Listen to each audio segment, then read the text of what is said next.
Right, guys, we are on chapter number 3 for the series on how you can win more bids from the book that I've written, Bid to Win. So, in this book, as you know, that we go through a series of events or series of actions that you need to take to come up with a bidding strategy that is relevant to you, to your trade, to your area, to your scope. So, chapter number 3 is how to get in with the right GCs and to stay there. So, what most subcontractors, when they start the business, or even if they are in a later stage in their business journey, they end up doing is they get a bid invitation, they put together the estimate, they send an email back, right? That's it. And then they assume that it should translate into some sort of bid result and they should get the job as long as their number is low. Whereas we all know that.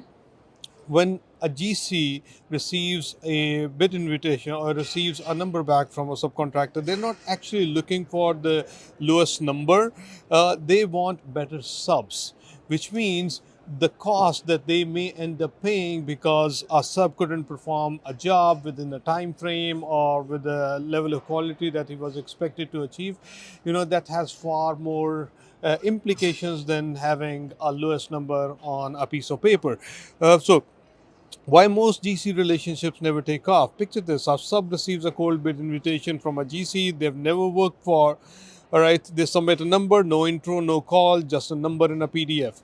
And maybe they send a follow up email a week later saying, hey, just checking, in our bid. And then there's radio silence.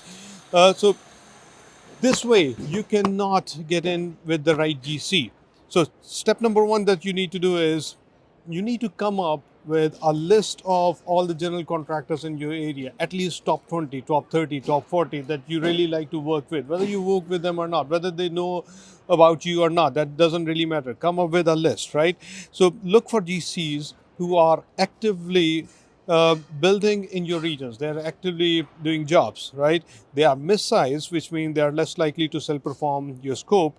They consistently release new jobs to bid, and they build in the same quality, schedule, budget here that you are, right? So if GCs do certain types of jobs, then subs do certain types of jobs as well. So you as a subcontractor need to find a GC that does a kind of job that you do. Right. So build and maintain a list of top 20 GCs. You should have their contact information. You should know the typical type of projects they do. You should build a mechanism to interact with them as well. Okay. Now once you have a list, then you need to make the first contact. Think of it as marketing, right? So estimating bidding is not just about wiggly lines on drawings. It's not just about the takeoffs or dollar amounts against each line item. It's a business development technique, right? And business development also involves marketing. So this is exactly what we're doing. So you're sending them an email and say, hey, we are based in this area, we do such and such, this is our experience, we have a top tier team, etc., etc. And so I've given a template over here. You can use that template as well. So that's step number 2. First, you have the list. Second, you make the first contact, right? You get to them. Right. Step number 3 is show up where they are. So you need to make efforts to attend, let's say, pre-bid walks, right? Site walks. You need to show up. The more you show up to these sidewalks, the better the GC, and then they start to get to know. All right, there was a person who showed up from a company that we never worked with before. So okay, maybe next time when he shows up, then have a conversation with them. Okay, so there are local builder associations. You go and they always have these meetups, right? You have trade expos, networking mixers. GC hosts their own events as well. There are lunch and learns. So when you meet a GC, right, don't pitch. Don't just think that you're gonna go and ask for a project, right? Nobody likes to talk to a salesperson. Ask them about how they run their bid process, right? How they run their jobs, right? What is their business look like, right? Find out how they like scopes broken out, what annoys them about subs, then listen and really listen, right? So when you understand their pain points, then you will be able to convert those pain points into a plan, right? A plan that you can execute and put together better looking proposal documents for them, right? Now, step number 4 is submit like a sub they want to work with. So remember, now you're listening, you're understanding their problems, right?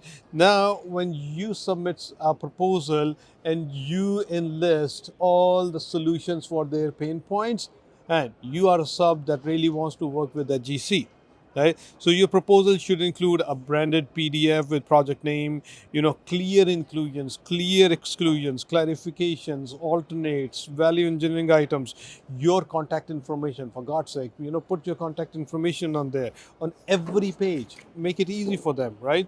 And then a very thoughtful short email. Hey John, I hope you're well. Attached is our proposal for the ABC project. Let me know if anything in our scope needs clarification.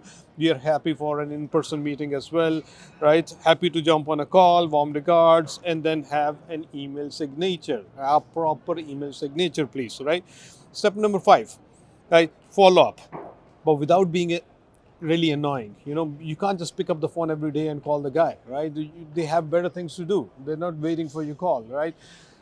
So bad follow-ups, they can be vague, they can be very aggressive, they can be like, just a single liner or not even a single liner email to say any updates, right?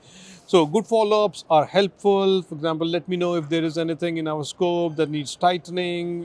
We are seeing material prices shift. Happy to update our numbers if needed. Curious how our scope compare to others. Always looking to improve, right? So the pro tip is keep the same email thread for all the conversation. Don't start a new email thread, okay? For the same job. This allows you to keep track of timelines, comments, and outcomes. Everything stays in one place. Right, number 6, perform like you are trying to earn the next invite. So if you're sending your numbers, that doesn't mean or that doesn't guarantee that you're going to get the job, right? But if it speaks out as if you want to win jobs, if not this one, maybe next one and next one, right? And you're trying to solve some problems for your GC, then they will send you their next invitation. So winning the bid is just the beginning. The real test is how you execute. So to earn trust, be early on the side, be prepared, communicate proactively, and track these relationships, track these conversations like you track your revenue, right? Create a simple system, a spreadsheet, a CRM, or even a whiteboard to track GC names, estimated contact, last 5 bids submitted, win and loss ratio, feedback received, personal notes. I keep track of every single thing. But not only is going to put you right in front of the GC or the right GC, but you also need to figure out that there is a GC that doesn't really like to work with you, doesn't want to work with you, and you have submitted 5 jobs for them and never heard back. So why do you want to spend more time and energy on that GC? You don't, right? So keep track of it. And then,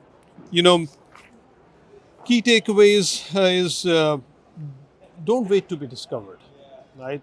Marketing is you show up.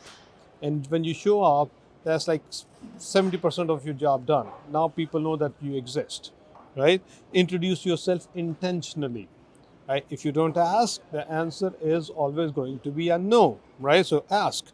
In-person meetings, they accelerate trust, right? Show up. Your proposals are more than numbers, they are your brand, right?